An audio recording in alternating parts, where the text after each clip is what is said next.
नमस्कार विद्यार्थी मित्रों। आज हम धोरण 9 में हिंदी में 8वां चैप्टर जो हम देख रहे थे, गुलमर्ग की खिड़की से एक रात, वो वहां से हम आगे बढ़ेंगे। तो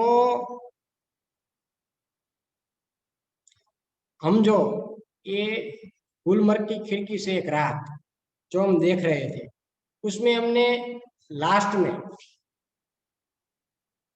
क्या देखा था, तो कि लेखक ने कहा था कि गुलमर्ग की वो रात मैं कभी नहीं भूलूंगा, कि जब मैं होटल की खिड़की में खड़ा था।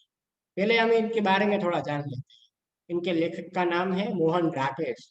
इनका जन्म सन 1925 में हुआ था और उनका निधन 1972 में हुआ था। तो ये जो गुलमर्ग की खिड़की, उसमें हमने लास्ट में देखा था, वो पैराग्राफ हमने यहाँ आपको दिखाया हुआ है कि लेखक कह रहे हैं कि जब मैं गुलमर्ग की वो रात में कभी नहीं भूलेगी। मैं खिड़की में खड़ा था, बहुत दूर सामने से एक बरसती घटा मेरी तरफ बढ़ती आ रही थी। जो उन्होंने ये जो गुलमर्ग की खिड़की से एक रात में उन्होंने जो गुलमर्ग का वर्णन किया था, उनके बारे में सुनते सुनते हमने लास्ट में ये पैराग्राफ हमने देखा कि लेखक कह रहे हैं कि जो मैं वो रात, गुलमर्ग की वो रात में कभी नहीं भूलूंगा, कि मैं होटल की खिड़की में खड़ा था और बहुत दूर, बहुत सामने से बरसती घटा तेरे मेरी तरफ बढ़ती आ रही थी। मैं प्रतीक्षा कर रहा था कि कब वह मुझे तक पहुंचे और मुझे अपने में लपट ले। कोई सा कह रहे हैं कि मैं जब वो खिड़की में खड़ा था, तब तो बहुत दूर सामने से एक बरसती घटा मेरी तरफ आ रही, और मैं वो प्रतीक्षा ही कर रहा था कि कब वो मुझ तक पहुंचे और मुझे अपने लपट में वो ले ले। बरसती घटा में गिर जाने से बड़ा सुख मैंने कम जाना है। लेखक ने कहा कि ये जो बरसती घटा है, उसमें मैंने इसका सुख मैंने बहुत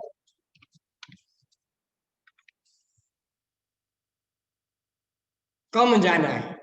तो इसके बारे में आगे हमने देखा था कि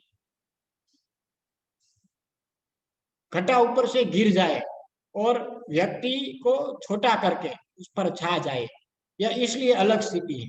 इस बार आती हुई घटा का हर संकेत मेरे सामने था और मैं इसके बराबर का होकर अपनी खिड़की में खड़ा उसे बुला रहा था, आ मैं।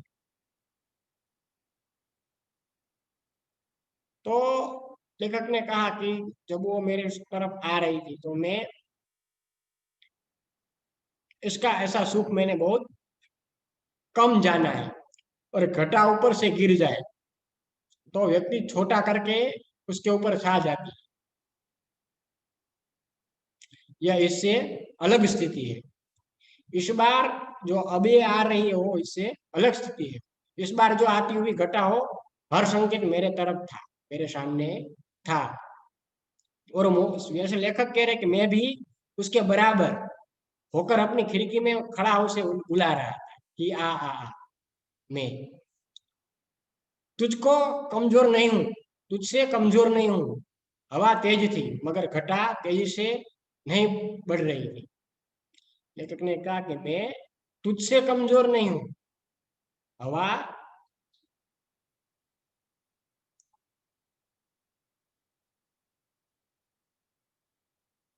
तेजी से, लेखक कह रहे हैं कि तेज जो हवा आ रही थी वो बहुत तेज थी, मगर घटा तेजी से आगे नहीं बढ़ रही, तेजी से वो बढ़ नहीं रही थी। हालांकि तूफान उठा हुआ था, बार बार जोर की गरज होती थी, जिससे धरती और आकाश की सिराएं कांप जाती थी। लेखक ने कहा कि जब ये घटा मेरे तरफ आ रही थी, तो तूफान भी बहुत था, लेकिन बार बार जो हम जो बारिश की मौसम आए तो हम सोच सकते हैं कि हम भी हमारे घर के ऊपर जो बादल में जोर जोर से गरज होती है, गर्जना होती है, और जैसे हमें लगता है कि धरती और आकाश दोनों सिराए कांप जाए, ऐसी गर्जना होती है। तो लेखक यही कह रहे हैं कि वो हवा इतनी तेज थी कि वो घटा थी, वो आगे नहीं बढ़ रही थी तेजी से, लेकिन तूफान भी बहुत उठा हुआ था, बार बार जोर से गरज होती थी, जिससे धरती और आकाश सिराए कांप जाते थे। बार बार सामने के चित्रपट पर बिजली क्रोधित थी, और प्रकाश का यह भयानक विस्फोट हर चीज को नंगा कर डाला। लेखक कह रहे हैं कि मेरे सामने बार बार सामने के चित्रपट पर, जो सामने एक चित्रपट था, उसके सामने बिजली कौंधती थी, और प्रकाश का यह भयानक विस्फोट हर चीज को नंगा कर जाता था। जैसे हमें मालूम है कि जैसे ही वो बिजली के प्रकाश होती है तो ऐसा लगता है, जो रात को जब ये बिजली होती है तो हमें ऐसा लगता है कि दिन है, यानी कि पूरा जो अंधेरा छाया हुआ है वो एकदम उजला हो जाता है। तो वो लेखक ये कह रहे हैं कि जो बिजली वो कौंधती थी, जिससे प्रकाश का ये भयानक विस्फोट हर चीज को नंगा कर जाता था।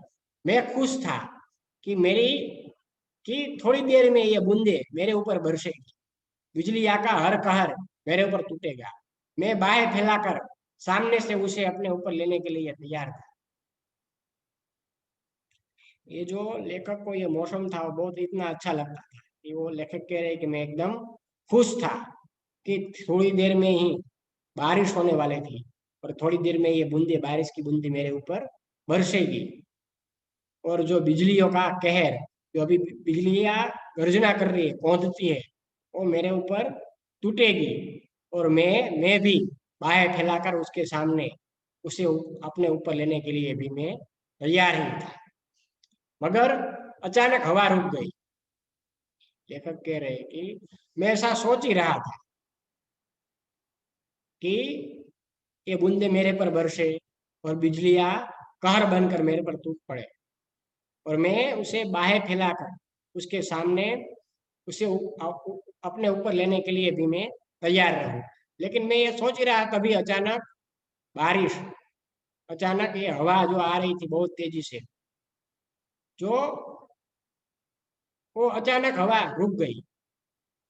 बढ़ता हुआ तूफान तूफान जहां का तहां ठिठक गया, और दूर ही पर कटे पक्षी की तरह दम तोड़ने लगा। या ठिठक यानी कि रुकना, ठिठक यानी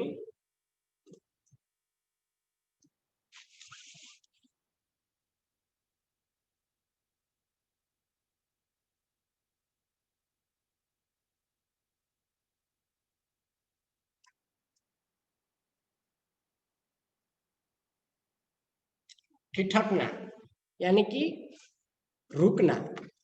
देखते हैं हम।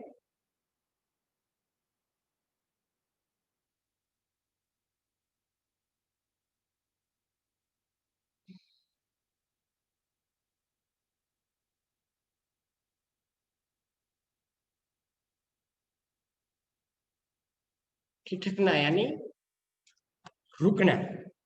लेखक कह रहे हैं कि मैं जो ये अचानक हवा जो आ रही थी वो अचानक ही रुक गई, और बढ़ता हुआ तूफान जो उनके तरफ, गुलमर्ग की तरफ जो तूफान आ रहा था, लेखक कह रहे कि वो भी अचानक, बढ़ता हुआ तूफान भी जहां कहाँ ठिठक गया, यानी कि रुक गया, और दूर ही पर जैसे कटे पक्षी की तरह वो दम तोड़ने लगा। वो तूफान आ रहा था, वो वहीं से समाप्त होने लगा। ऐसा जैसे कोई पक्षी कट जाए, और कटते कटने के बाद वो पक्षी अपना दम जैसे तोड़ता है, वैसे ही वो तूफान रुक गया और अपना दम तोड़ने लगा। बिजली की सांस रुकने लगी, और मेरी भी, क्योंकि हवा के रुक जाने से मुझे भी बहुत ऊंचे आसमान से नीचे आना पड़ा था। ये लेखक कह रहे हैं कि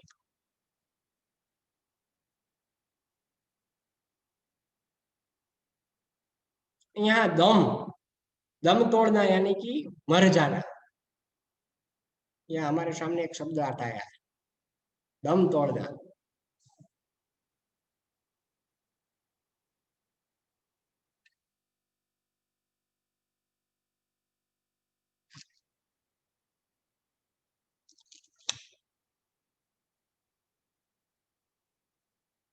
दम तोड़ना यानी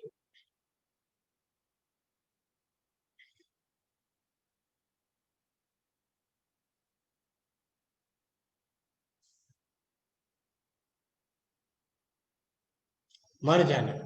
दम तोड़ना यानी मर जाना। लेखक कह रहे हैं कि जो ये हवा रुक गई थी, वो जैसे कटे पक्षी दम तोड़ता है यानी कि मर जाता है, वैसे ही वो तूफान अपना दम तोड़ने लगा यानी कि मर गया। बिजली का सांस रुकने बिजली की सांस रुकने लगी। जो बिजली हो रही थी उनकी भी स्थिति, लेखक कह रहे हैं कि वैसे ही थी, वो भी अपनी सांस रुकने लगी। और मेरी भी, जैसे बिजली की तो सांस रुक ही रही थी, लेकिन लेखक कह रहे हैं कि मेरी भी सांस रुकने लगी, क्योंकि हवा के रुक जाने से मुझे भी बहुत ऊंचे आसमान से नीचे आना पड़ा। जो आसमान से, लेखक आसमान में उड़ रहे थे कि ऐसे ही थोड़ी देर में बूंद बरसेगी, बिजली या मेरे पर कहर बनकर टूट पड़ेगी, और मैं उसे बाहें फैलाकर उसके सामने से उनके ऊपर लेने के लिए मैं तैयार रहूंगा। तो लेखक ऐसा सोच ही रहे थे, लेकिन अचानक क्या हुआ, बिजली की वो जो थी वो रुक गई, और बढ़ता हुआ तूफान भी रुक गया। जैसे कटे पक्षी दम तोड़ देते, वैसे ही वो तूफान ने भी अपना दम तोड़ दिया।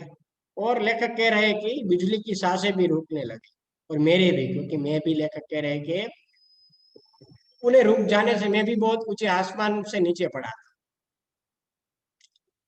तूफान का जोम उतर गया, और उसके साथ ही मेरा भी। मैं उसके बराबर का कभी नहीं हो सका।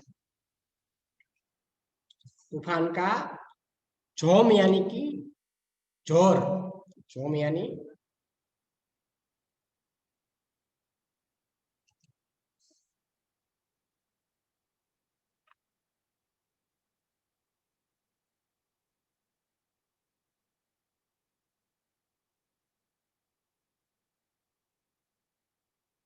जोर, जोम यानी जोर। लेखक कह रहे हैं कि तूफान का जो जोर था वो एकदम से रुक गया, और लेखक का भी जोम यानी कि जोर वो रुक गया, क्योंकि उनको बहुत इच्छा थी कि वो मेरे ऊपर बरसेगी, उसकी बूंदे मेरे पर बरसेगी, बिजलियां मेरे पर कहर बनकर टूट पड़ेगी।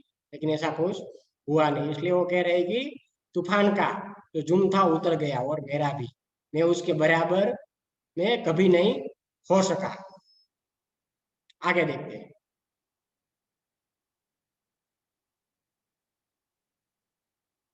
वे ऐसे क्षण थे जो जीवन में दो एक बार ही आते हैं। लेखक कह रहे हैं कि वो ऐसे क्षण थे कि जो ऐसे क्षण जीवन में एक या दो बार ही आते हैं। गुलमर्ग में रहते हुए एक क्षण हर किसी के जीवन में किसी न किसी रूप में अवश्य आते हैं। जो भी लोग गुलमर्ग में रहते हैं, उन उसे उसको भी एक क्षण हर एक किसी के जीवन में, लेखक कह रहे हैं कि किसी न किसी रूप में अवश्य आते ही होंगे। तभी तो मुदत तक वहां चुकने पर कभी कोई आकर्षण व्यक्ति को फिर खींचकर वहां ले जाता है। यानी कि मुदत यानी कि काफी समय। मुदत हमारे सामने एक शब्दार्थ आया हुआ है,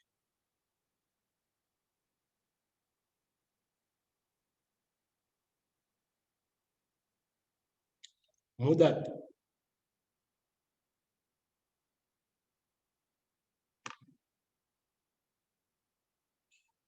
यानी कि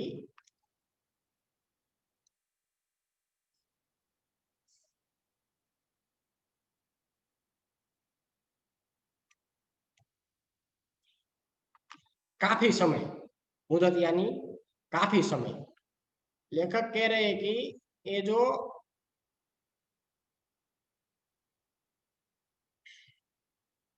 मुदत तक वहां रुकने मुदत तक वहां रह चुकने पर भी कोई आकर्षण व्यक्ति को वहां खींच कर फिर से वो लाता है। वरना वहां है क्या, एक खुला सपाट मैदान जहाँ ज्यादा गोल्फ खेली जा सकती है। व्यक्ति को बार बार वहां जाना चाहता है। क्या गोल्फ खेलने के लिए ही वो ऐसी जगह है। लेखक कह रहे हैं कि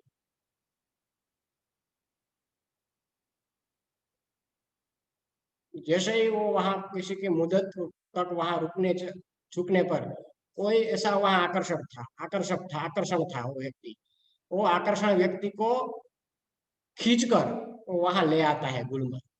वरना लेखक कह रहे कि वहां है क्या, वो गुलमर्ग में है क्या, पूरा खुला सपाट मैदान है जहाँ गोल्फ वो खेली जा सकती है। लेकिन बार बार भी लोग वहां व्यक्ति क्यों आना चाहता है, क्यों गोल्फ खेलने के लिए आते हैं? नहीं, ऐसा वहां कुछ आकर्षण है जो व्यक्ति को वहां खींच कर लाता है। यहाँ हमने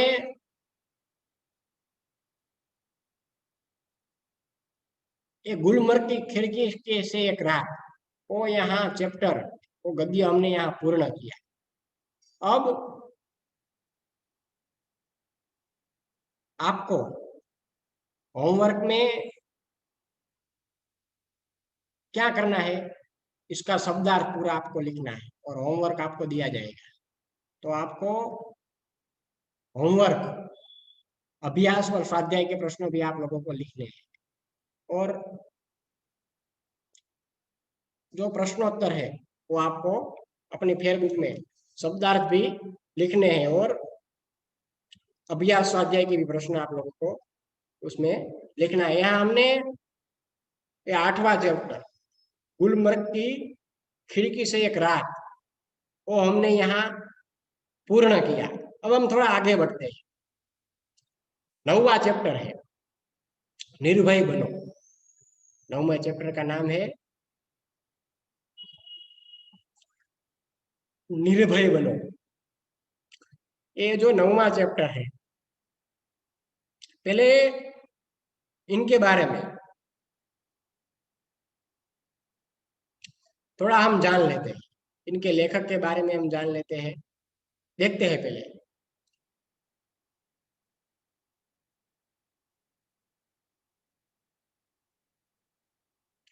इनके लेखक का नाम है फणीश्वरनाथ रेणु।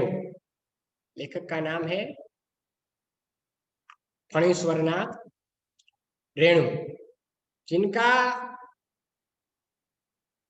जन्म सन 1921 ईस्वी सन में हुआ था और उनका निधन सन 1977 में हुआ था। यानी कि जो ये फणीश्वरनाथ रेणु है, उनका जन्म सन 1921 में ईस्वी सन में हुआ था और उनका निधन सन 1977 में ईस्वी सन में हुआ था। अब पहले हम ये पाठ के लेखक फणीश्वरनाथ रेणु, इनके बारे में थोड़ा हम पहले जान लेते हैं।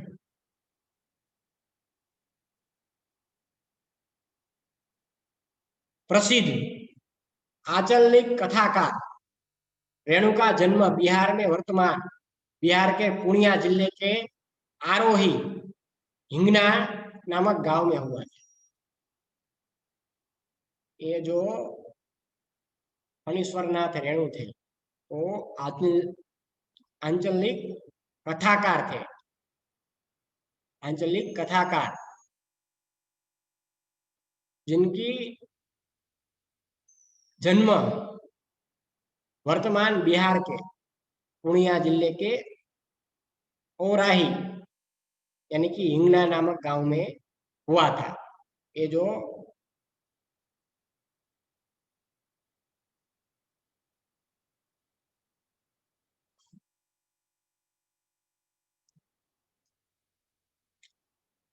वो क्या थे, आंचलिक कथाकार थे और वो बिहार के वर्तमान यानी कि बिहार के पूर्णिया जिले के ओराही यानी कि हिंगना नामक गांव में हुआ था। उनकी शिक्षा दीक्षा उनके गांव विराटनगर यानी कि नेपाल तथा वाराणसी में हुई। उन्होंने शिक्षा कहाँ ली?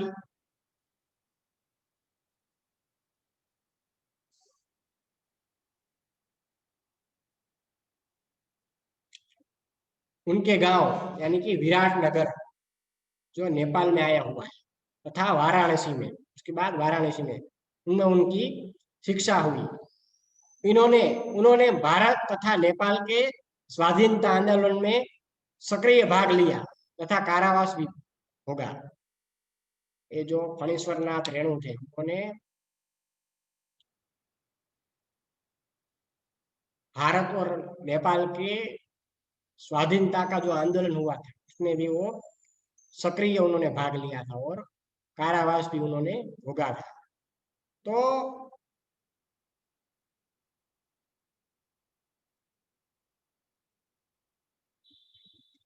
कुछ समय तक उन्होंने आकाशवाणी पटना में कार्य किया। अब उनके बारे में थोड़ा जान लेते हैं। उन्होंने आकाशवाणी, ये हमारे जो टीवी में न्यूज में जो आकाशवाणी न्यूज चैनल में आती है ना, वैसे ही आकाशवाणी पटना में भी उन्होंने कार्य किया था। अपने पहले उपन्यास महिला आंचल, ये उनका पहला उपन्यास था, उनका नाम था महिला महिला आंचल के प्रकाशन के साथ ही वे विख्यात हो गए। वो कैसे विख्यात हुए थे?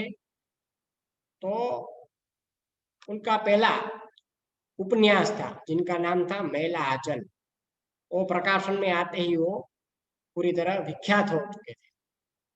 उससे पहले वे एक कहानीकार तथा रिपोर्टाज लेखक के रूप में साहित्य जगत में सुपरिचित हो चुके थे।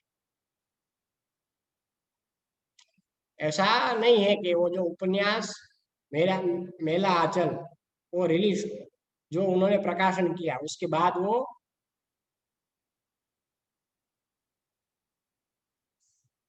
विख्यात हुए, उनके उसके पहले ही वो कहानीकार तथा रिपोर्टाज के लेखक के रूप में भी वो साहित्य जगत में वो सुपरिचित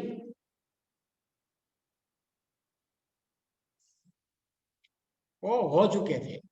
अब ये फणीश्वर नाथ रेणु, इनकी थोड़ी रचना के बारे में जान लेते हैं। रेणु जी की रचनाओं में उनका जीवन अनुभव मुखरता है। जो भी उन्होंने रचना की, प्रकाशन किया, उसमें उनका जीवन अनुभव वो बहुत मुखरता है। जीवन की स्वरूपता, कुरूपता और को मानवीय सहृदयता तथा पूर्ण तटस्थता के साथ उन्होंने अपनी रचनाओं में व्यक्त किया है। जो उन्होंने जो रचना की है वो स्वरूपता हो या जो उनकी जीवन की स्वरूपता या कुरूपता को उन्होंने मानवीय सहृदयता तथा पूर्ण तटस्थता के साथ उन्होंने अपनी रचनाओं में व्यक्त किया है। यानी कि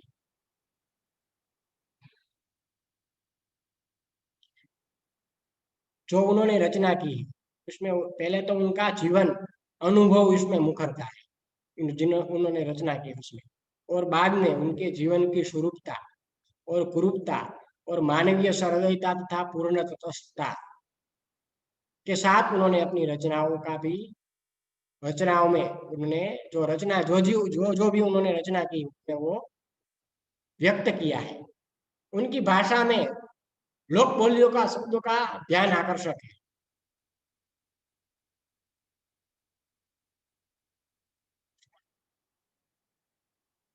उनकी भाषा थी जो लिखने की बोलने की, वो लोक बोलियों के शब्दों का प्रयोग वो ऐसे ध्यान आकर्षित था।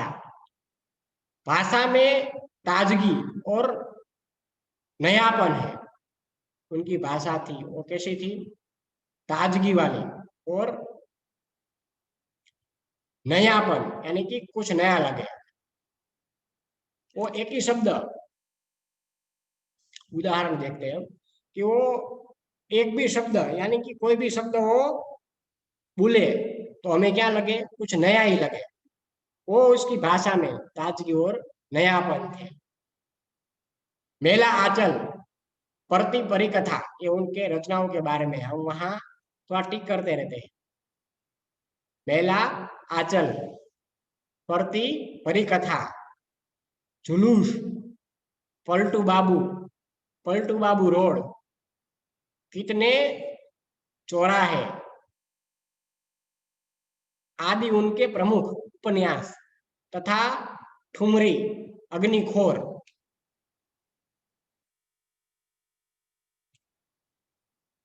एक आदिम रात्रि की महक आदि उनके प्रमुख कहानी संग्रह है। ये इनकी रचना के बारे में हमने जाना। कौन सा है उनकी रचना में? पहला है महिला आंचल, और दूसरा है परती परिकथा, जुलूस, पलटू बाबू रोड, कितने चौराहे, ये उनके प्रमुख उपन्यास, और ठुमरी, अग्निखोर, और आदिम रात्रि की महक आदि उनकी प्रमुख वो कहानी संग्रह भी है। भारत सरकार ने उन्हें पद्मश्री की उपाधि से सम्मानित किया था।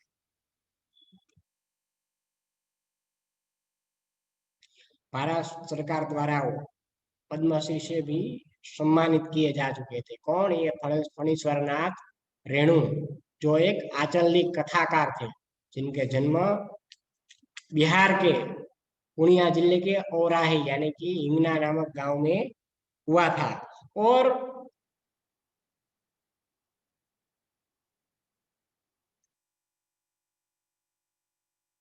जिन्होंने बहुत सारी कहानियां, उपन्यास उपन्यास का भी हमने नाम देखा यहाँ, मेला आंचल, परती परिकथा, जुलूस, पलटू बाबू रोड, कितने चौराहे आदि उनका प्रमुख उपन्यास था। और ठुमरी, अग्निखोर, एक आदिम रात्रि की महक आदि उनके प्रमुख कहानी संग्रह भी थे। और भारत सरकार ने उन्हें पद्मश्री की उपाधि से उन्होंने सम्मानित किया था। यह अंश उनके उपन्यास कितने चौराहे के 7वें प्रकरण में लिया गया है। अब जो हम यहाँ निर्भय बनो, ये जो हम पढ़ने वाले हैं, वो कहाँ से लिया गया है?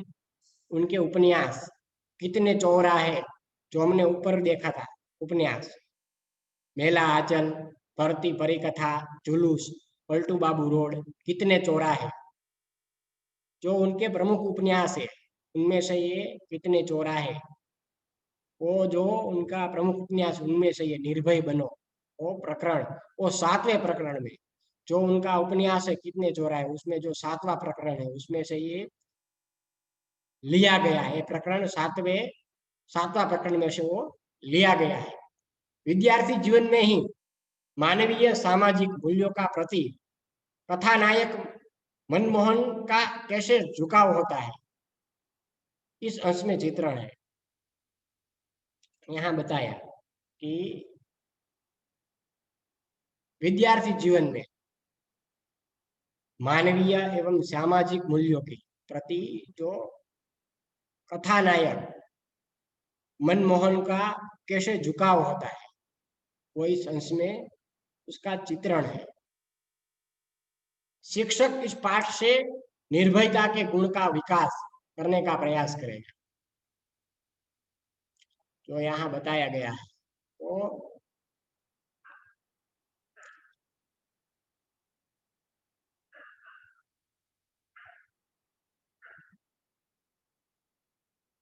क्या है कि विद्यार्थी जीवन में जो मानवीय, जो सामाजिक मूल्यों के प्रति जो कथानायक मनमोहन होता है, ये जो कथा का नायक है, जो कथा है निर्भय बनो, उसमें ये मनमोहन नाम का कोई एक व्यक्ति है जो इस कथा का नायक है। वो उसको उसका विद्यार्थी जीवन में ही मानवीय जीवन, मानवीय सामाजिक मूल्यों के प्रति जो कथानायक मनमोहन का उसका झुकाव कैसे होता है, झुकाव होता है, तो अंश का वो चित्रण यहाँ हमारे सामने निर्भय बनो द्वारा रखा गया है और कह रहे हैं कि शिक्षक भी इस पाठ के से गुण का विकास करने का प्रयास करेंगे। हमारे अंदर जो गुण है, हमारे अंदर गुण का विकास कहते हैं कैसे होता है, वो इस पाठ के द्वारा निर्भयता के गुण हमारे अंदर कैसे आते हैं, वो इस पाठ के द्वारा वो विकास करने का हम प्रयास करेंगे। ये हमने 9वें चैप्टर निर्भय बनो, वो फणीश्वरनाथ रेणु जो इस लेखक का नाम है, जिनका जन्म सन 1921 ईस्वी सन में और निधन सन 1977 में हुआ था, उनके बारे में हम जाने। तो इस लेक्चर में हम यहाँ तक फणीश्वरनाथ रेणु के परिचय तक हम यहाँ देखेंगे। आप लोगों को होमवर्क दिया गया है, जो हम 8वां चैप्टर गुलमर्ग की खिड़की से एक रात पढ़े हैं, वो आप लोगों को होमवर्क में उनका स्वाध्याय अभ्यास का प्रश्न लिखना है, शब्दार्थ भी लिखना है। और यहाँ फणीश्वरनाथ रेणु जो 9वां चैप्टर है, उनका संक्षिप्त में आपको परिचय भी होमवर्क के रूप में आप लोगों को लिखना है। ये आपका आज का होमवर्क है इस लेक्चर का।